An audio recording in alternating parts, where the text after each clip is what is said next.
বাংলাদেশের শীর্ষস্থানীয় সংবাদ মাধ্যম দৈনিক প্রথম আলো ও ডেইলি স্টারে হামলা, ভাঙচুর, অগ্নিসংযোগ ও লুটপাটের প্রতিবাদে লন্ডনে কর্মরত বাংলা গণমাধ্যমের সাংবাদিকেরা এক প্রতিবাদ সভার আয়োজন করেন। রোববার পূর্ব লন্ডনের আলতাবালি পার্কে অনুষ্ঠিত এই সমাবেশে লন্ডনের বিভিন্ন এলাকা থেকে সাংবাদিকেরা জড়ো হন। সংবাদ মাধ্যমের বা সাংবাদিকদের এবং গণমাধ্যমের যদি নিরাপত্তা নিশ্চিত না করতে থাকে, কারা মানুষের কথা বলবে? তো অবিলম্বে এসব যারা কালপ্রিট তাদেরকে চিহ্নিত করে তাদের বিচারের আওতায় নিয়ে আসা উচিত। ডেইলি স্টার, প্রথম আলো সহ সাংবাদিকদের উপরে যে হামলা হয়েছে, যে আক্রমণ হয়েছে, আমরা মনে করছি যে এটি শুধুমাত্র গণমাধ্যমের উপর হামলা না, এটি বাংলাদেশে গণতান্ত্রিক যে রূপান্তর বা গণতান্ত্রিক যে পথ চলা, সেটির বিপরীতে একটা বিরাট অশনি সংকেত। আমরা আশা করছি যে যারা এই অপরাধের সঙ্গে যুক্ত রয়েছেন এবং যারা এই ধরনের মব সৃষ্টি করে মত প্রকাশের স্বাধীনতা, সাংবাদিকদের স্বাধীনতা, সাংবাদিকতার যে একটা জায়গা তৈরি হয়েছে বাংলাদেশে স্বাধীন সাংবাদিকতার, সেটিকে বিনষ্ট করতে চায় এবং এটার একটা ব্রডার রাজনৈতিক উদ্দেশ্য রয়েছে। তো কাজে আমি মনে করি যে এটির বিচার হওয়া দরকার এবং সরকার এই বিষয়টিকে গুরুত্বের সঙ্গে বিবেচনা করবে বলেই আমরা আজকের এই প্রতিবাদ সভায় দাবি করছি, আশা করছি।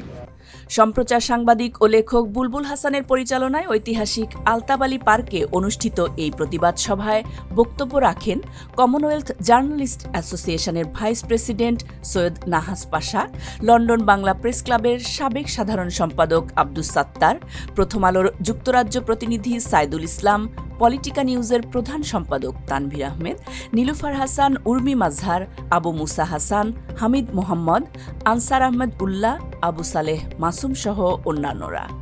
আমি মনে করি বর্তমানে বাংলাদেশের যে পরিস্থিতি বিরাজমান, সেখানে গণমাধ্যমের স্বাধীনতা এবং মুক্ত জ্ঞান চর্চার জায়গাটি সীমিত হয়েছে এবং বিশেষ করে 5ই অগাস্টের পরে এটি দৃশ্যমান। এগুলো করে আসলে আপনি মত প্রকাশের স্বাধীনতাকেই খর্ব করতে চাইছেন। আপনি গলা চিপে ধরছেন সকলকে, যাতে গণমাধ্যমকে, কারণ আপনি রাজনীতিবিদ হিসেবে জবাবদিহিতার জায়গায় আসতে চান না। গণমাধ্যম ক্ষমতাশীল ব্যক্তিটিকেই জবাবদিহিতার জায়গায় আনতে চান, আপনি জবাবদিহিতার জায়গায় আসতে চান না। সে কারণেই আপনি গণমাধ্যমকে বন্ধ করে দিতে চান। বাংলাদেশে গণতন্ত্র আইনের শাসন প্রতিষ্ঠার ক্ষেত্রে গণমাধ্যমের যে ভূমিকা সবসময় পালন করে আসছে, সেই ভূমিকা আরও ত্বরান্বিত হবে, আরও শক্তিশালী হবে এবং আমি কামনা করি এরকম কোনো রাত যেন পৃথিবীর আর কোনো সংবাদপত্রের উপর না আসুক। সারা পৃথিবীর সাংবাদিকরা যেন মুক্তভাবে তাদের মত প্রকাশ করতে পারে, তাদের লেখালেখি চালিয়ে যেতে পারে, তাদের সাংবাদিকতা করে যেতে পারে। আজকের এই প্রতিবাদ সমাবেশ থেকে এটাই আমার কামনা। সমাবেশ থেকে বক্তারা প্রথম আলোর ডেইলি স্টার সহ সাংস্কৃতিক প্রতিষ্ঠানের উপর ন্যাক্কারজনক হামলা, অগ্নিসংযোগ এবং সাংবাদিকদের পুড়িয়ে হত্যা চেষ্টার তীব্র নিন্দা ও প্রতিবাদ জানান। তারা এই ঘটনাকে গণমাধ্যমের ইতিহাসে একটি কালো দিন হিসাবে অভিহিত করেন এবং অবিলম্বে হামলার সুষ্ঠু তদন্ত ও দোষীদের জবাবদিহিতার দাবি তোলেন। Politika news, London.